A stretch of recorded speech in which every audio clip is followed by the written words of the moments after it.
FEM Audiolibros presenta Diálogos Séneca sobre la tranquilidad del espíritu. Hay que hacer sobre todo una selección de los hombres, por si son dignos de que invirtamos en ellos una parte de nuestra vida. Si les corresponde este derroche de nuestro tiempo, pues algunos por su cuenta nos asignan nuestras obligaciones. Atenodoro afirma que ni siquiera iría a cenar a casa de uno que no le quedara obligado por ello. ¿Ya comprendes?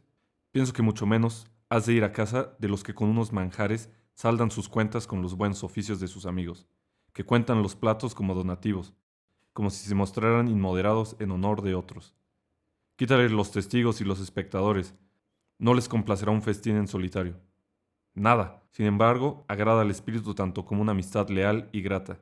Qué bien está cuando hay corazones dispuestos a que cualquier secreto con total seguridad penetre en ellos, cuya complicidad temes menos que las tuyas, cuya conversación mitiga tu inquietud. Su opinión resuelve tus decisiones, su alegría disipa tu tristeza, su vista misma te deleita. Por supuesto, los escogeremos en la medida en que pueda hacerse.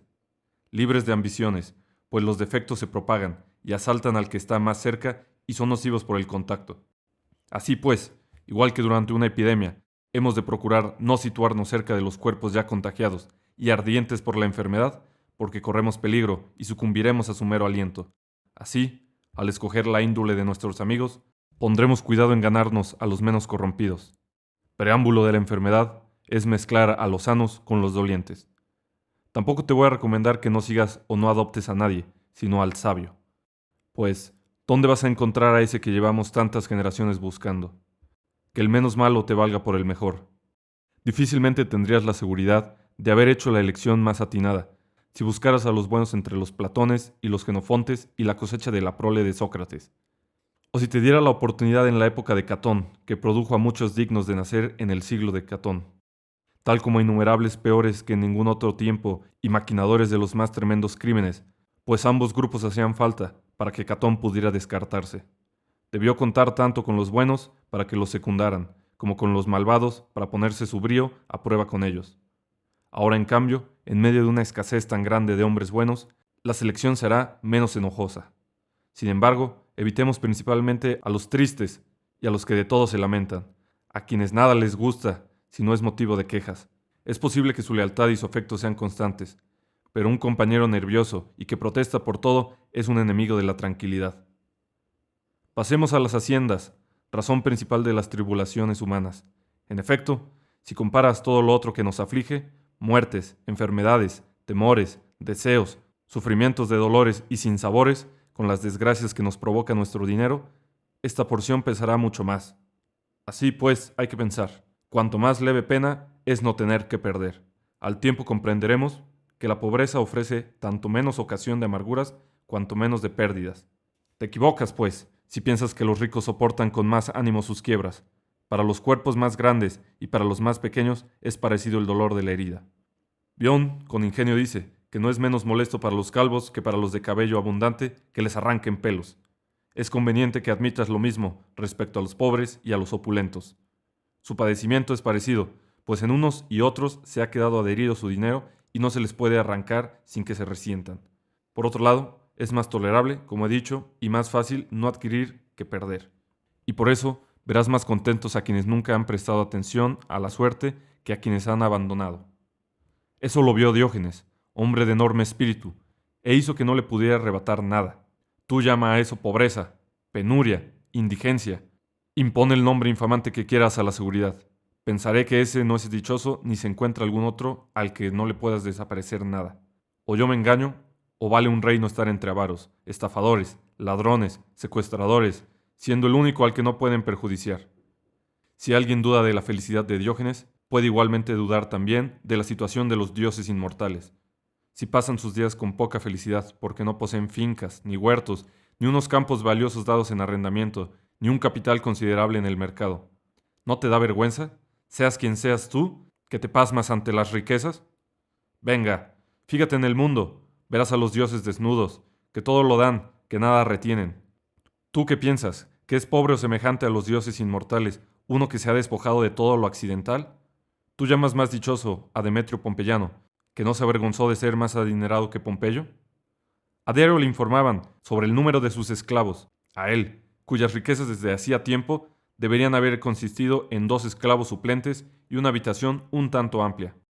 En cambio, a Diógenes se le fugó su único esclavo y pensó que no valía la pena obligarle a regresar, aun cuando le indicaban dónde estaba. Es vergonzoso, dijo, que Manes pueda vivir sin Diógenes. Diógenes no pueda vivir sin Manes. Me parece que quiso decir, ocúpate de tus asuntos, suerte, ya no hay nada tuyo en Diógenes, se me ha fugado el esclavo. Mejor dicho, me he quedado libre. La servidumbre pide un vestuario y víveres. Hay que cuidar de tantos estómagos, de estos seres voracísimos, comprarles telas y vigilar sus manos rapacísimas, y utilizar los servicios de quienes andan llorando y maldiciendo. Cuanto más feliz el que no le debe nada a nadie, más que a quien puede negárselo facilísimamente, a sí mismo. Pero como nosotros no tenemos tanta fortaleza, hemos de reducir al menos nuestras haciendas, para estar menos expuestos a los ultrajes de la suerte. En la guerra son más adecuados los cuerpos que se pueden encoger tras sus defensas, que los que sobresalen y cuyo tamaño se ofrece por todas partes a los golpes. La mejor proporción de dinero es la que ni cae en la pobreza ni se distancia lejos de la pobreza.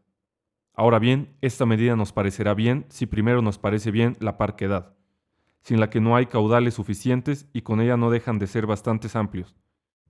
Más que nada porque el remedio está al alcance y la propia pobreza puede convertirse en riqueza invocando a la austeridad. Habituémonos a apartar de nosotros la ostentación y a ponderar la utilidad de las cosas, no sus atractivos. Que la comida apague el hambre, la bebida, la sed, que el deseo sexual fluya en la medida imprescindible. Aprendamos a sustentarnos en nuestros miembros, a disponer nuestro atuendo y nuestra alimentación, no según la última moda, sino como la costumbre de nuestros antepasados nos aconsejan. Aprendamos a aumentar la continencia, a coartar la lujuria, a moderar el orgullo, a mitigar la iracundia, a contemplar la pobreza con ojos imparciales, a practicar la austeridad, aunque muchos se avergüencen de ella, a aplicar a los deseos naturales soluciones adquiridas por poco, a tener como bajo prisión las esperanzas desenfrenadas y el espíritu pendiente de lo porvenir, a actuar de manera que requiramos de nosotros las riquezas antes que de la suerte. No se puede alejar tan gran variedad e iniquidad de los infortunios, de tal manera que no caigan innumerables tempestades sobre los que despliegan grandes velámenes. Hay que concentrar los bienes en un espacio reducido, para que los dardos caigan en el vacío, y por eso los destierros y las calamidades a veces han dado en remedios, y complicaciones más que graves se han solucionado con inconvenientes más que leves. Cuando el espíritu atiende poco a las normas y no se puede curar con más miramiento, ¿cómo no se va a velar por él si se recurre a la pobreza, la deshonra y la ruina? Si a la desgracia se le opone la desgracia. Habituémonos entonces a poder cenar sin público y estar esclavizados a menos esclavos, y a disponer los vestidos para los que han sido imaginados, y a vivir más estrechamente. No solo en una carrera y en una competición del circo, sino también en las pistas de la vida hay que dar las curvas bien cerradas. Incluso el muy abundante gasto en los estudios tiene justificación en tanto que tenga límite. ¿A qué fin los libros innumerables y las bibliotecas cuyo dueño en toda su vida apenas se ha leído los índices? Al que está aprendiendo lo abruma la multitud, no lo instruye, y es con mucho preferible dedicarte a unos pocos autores que divagar por muchos. 40.000 libros ardieron en Alejandría, que otro alabe ese hermosísimo monumento de la opulencia regia, tal como Tito Livio, quien dice que fue una extraordinaria obra del buen gusto y el celo de los reyes.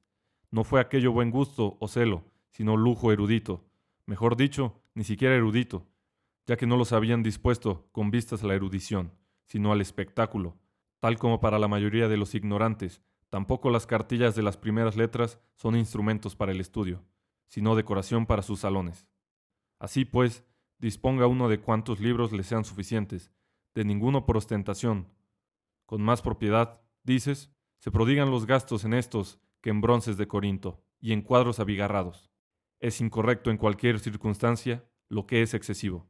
¿Qué razón tienes para disculpar al hombre que colecciona armarios de limonero y marfil, que busca las obras completas de autores o desconocidos o desacreditados, que bosteza entre tantos miles de libros, a quien de sus volúmenes le gustan sobre todo las cubiertas y los rótulos? Con que en casa de los más perezosos verás todo lo que existe de oratoria e historia, lejas levantadas hasta el techo, pues ya además de los baños y las termas, también se decoran una biblioteca, como adorno imprescindible de su casa. Yo los disculparía del todo si su extravío fuera por culpa de un deseo excesivo de erudición. En realidad, esas obras acaparadas de venerables talentos, clasificadas con sus bustos, se disponen para embellecimiento y adorno de las paredes. De todos modos, has ido a dar en un género de vida complicado, y sin tú saberlo, la suerte pública o particular tuya te ha hecho un lazo tal que no puedes deshacer ni romper. Piensa que al principio los engrillados soportan a regañadientes el peso y las trabas de sus piernas. Después, cuando se han propuesto no enfadarse por ellas, sino sufrirlas, la necesidad les enseña a soportarlas con fortaleza, la costumbre con facilidad. En cualquier género de vida encontrarás diversiones y desahogos y placeres, si quieres considerar leves las desgracias antes que hacértelas aborrecibles. Por ningún otro motivo ha merecido más agradecimiento de nosotros la naturaleza, que como sabía para qué tribulaciones nacemos, ha descubierto las costumbres como lenitivo para las calamidades, haciéndonos rápidamente familiares las más penosas. Nadie aguantaría si la persistencia de la adversidad tuviera la misma violencia que su primer golpe. Todos estamos amarrados a la suerte. La cadena de unos es de oro, la de otros tirantes y herrumbrosa, pero ¿qué más da? La misma prisión nos encierra a todos juntos, y están maniatados incluso los que han maniatado, a no ser que tú tal vez consideres más llevadera una cadena en la izquierda. A uno lo atan sus cargos, a otros sus caudales, a algunos los agobia su alcurnia, a otros su baja condición. Sobre las cabezas de algunos se cierne la tiranía ajena, sobre las de otros la suya propia. A algunos el destierro los retiene en un mismo lugar, a otros el sacerdocio. La vida toda es servidumbre. Así pues, hay que habituarse a la condición de uno y quejarse de ella lo menos posible y atrapar todas las oportunidades que uno tenga a su alrededor. Nada hay tan amargo que no encuentre en ello algún consuelo, un espíritu ecuánime.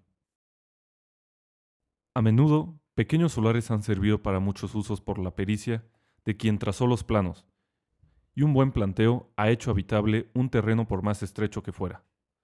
Usa la razón para las dificultades.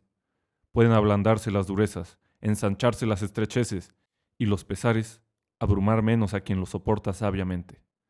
Además, no hay que dejar ir los deseos hasta los extremos, sino que debemos permitirles salir hasta los aledaños, ya que no consienten en dejarse recluir del todo, renunciando a lo que o bien no se puede hacer, o bien no se puede con dificultad.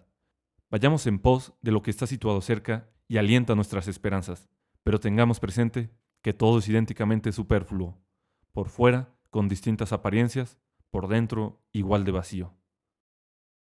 Tampoco tengamos envidia a quienes están más arriba. Lo que parecía una elevación resulta ser el borde de un precipicio. A su vez, aquellos a los que una suerte injusta ha puesto en un apuro estarán más seguros reduciendo la arrogancia en cuestiones de por sí arrogantes y rebajando su suerte al nivel del suelo lo más que puedan. Ciertamente, hay muchos que por fuerza han de quedarse fijos en su cumbre, de la que no pueden descender más que cayendo. Pero así, precisamente, demuestran que su mayor carga es el hecho de verse obligados a ser gravosos para los otros y no sentirse sueltos, sino sujetos, que con su equidad, su mansedumbre, su humanidad, su mano generosa y benévola, se apresten para una caída favorable. Muchos amparos, con cuya esperanza se mantengan en equilibrio más confiadamente. Nada, sin embargo, nos librará tanto de estos vaivenes del espíritu como fijar siempre algún límite a nuestros progresos y no dar a la suerte la libertad de dejarnos, sino detenernos nosotros mismos sin dudar mucho antes. Así, por un lado, algunos deseos azuzarán nuestro ánimo y por el otro, siendo limitados, no nos arrastrarán a la desmesura y el desconcierto. A los inmaduros y a los mediocres y a los menos juiciosos va destinada esta plática mía, no al sabio. Este no ha de andar temerosamente, ni tanteando con el pie, pues es tan grande su confianza en sí mismo que no duda en hacer frente a la suerte y no está dispuesto a cederle su posición. Y no tiene ocasión de temerla, porque no solo sus esclavos y sus propiedades y su rango, sino su cuerpo también, y sus ojos, y su mano, y todo lo que hace la vida más agradable, y a él mismo lo cuenta entre los bienes pasajeros, y vive como prestado a sí mismo y dispuesto a restituirse sin pesar a quienes lo reclamen. Y no se tiene por despreciable precisamente porque sepa que no se pertenece, sino que todo lo hará con tanto celo, con tanto esmero, como suele un hombre escrupuloso e íntegro guardar lo que le han confiado. Y siempre que le ordenen restituirlo, no irá a quejarse a la suerte, sino que le dirá: te doy las gracias por lo que he poseído y tenido. Ciertamente he cuidado con gran beneficio tus pertenencias, pero, ya que así lo mandas, te las doy, te las entrego agradecido y gustoso. Si quieres que de momento tenga yo todavía algo tuyo, lo conservaré. Si te parece bien otra cosa, yo te reintegro. Te reembolso la plata labrada y la cuñada, mi casa y mi servidumbre. Nos citará la naturaleza que fue la primera en darnos a crédito y le diremos: recibe un espíritu mejor de como me lo diste. No me ando con rodeos ni me echo atrás. Voluntariamente, por mi parte, tienes preparado lo que me diste sin darme cuenta. Llévatelo. Regresar allí, de donde has venido, ¿qué inconveniente supone? Mal habrá vivido quien quiera que no sepa morir bien. Así pues, hay que restarle importancia al asunto e incluir la vida entre lo desdeñable. A los gladiadores, como dice Cicerón, los tenemos mal vistos si intentan salvar la vida por todos los medios. Los aplaudimos si muestran ostensiblemente su menosprecio por ella. ¿Sabe que lo mismo nos ocurre a nosotros? Pues, a menudo la causa de la muerte es tener miedo a la muerte. La suerte, que organiza espectáculos para su solaz, te dice: ¿para qué voy a preservarte, perverso y tembloroso animal? Más apaleado y acribillado te verás precisamente por no saber presentar el cuello. Tú, en cambio, que aceptas el hierro, sin hurtar la nuca ni taparte con las manos, sino animosamente tendrás una vida más larga y además una muerte más fácil. Quien tema la muerte nunca hará nada como hombre vivo. Por el contrario, quien sepa que esto, cuando fue concebido, le fue dictaminado en ese instante, vivirá conforme al veredicto y al tiempo procurará, con la misma presencia de espíritu, que nada de lo que le ocurra sea inesperado, pues, previendo todo lo que puede pasar como si fuera a suceder, mitigará las acometidas de todos los males, las cuales nada suponen de nuevo para los que están preparados y aguardándolas. Si resultan penosas para los descuidados y los que solo esperan felicidad, se produce una enfermedad, un cautiverio, una ruina, un incendio. Nada de esto es repentino para mí. Sabía en qué turbulenta comunidad me había incluido la naturaleza. Tantas veces en mi vecindad se han lanzado plañidos, tantas veces por delante de mi umbral las antorchas y los cirios han pasado a la cabeza de unos funerales prematuros. A menudo, a mi lado ha retumbado el estruendo de un edificio desplomándose. A muchos de los que el foro, la curia, una conversación habían puesto en relación conmigo, me los ha arrebatado y ha separado las manos unidas de los compañeros el ataúd. ¿He de extrañarme de que a veces me alcancen unos peligros que siempre están rondando a mi alrededor? Hay una parte grande de los hombres que no piensa en la tempestad cuando se dispone a navegar. Nunca en una buena causa me avergonzaré de un autor malo.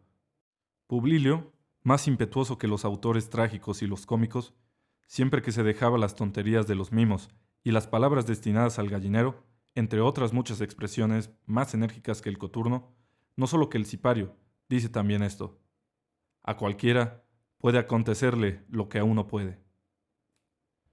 Si uno se graba esto en las entrañas y contempla todas las desgracias ajenas, cuya abundancia es a diario enorme, como si también tuvieran ellas expedito el camino hacia él, estará armado mucho antes de ser agredido. Tarde se guarnece el espíritu para pasar peligros. Tras los peligros, no pensé que fuera posible. ¿Y habrías creído tú que nunca fuera a ocurrir? Pero, ¿por qué no? ¿Cuáles son las riquezas que no acosen por la espalda la indigencia y el hambre y la mendicidad? ¿Cuál? El rango cuya pretexta o bastón augural o correas patricias no acompañen las humillaciones y las notas del censor e incontables ignominias y un extremado menosprecio? ¿Cuál es el reino para el que no estén prevenidas la ruina y la destrucción? ¿Un tirano y un verdugo?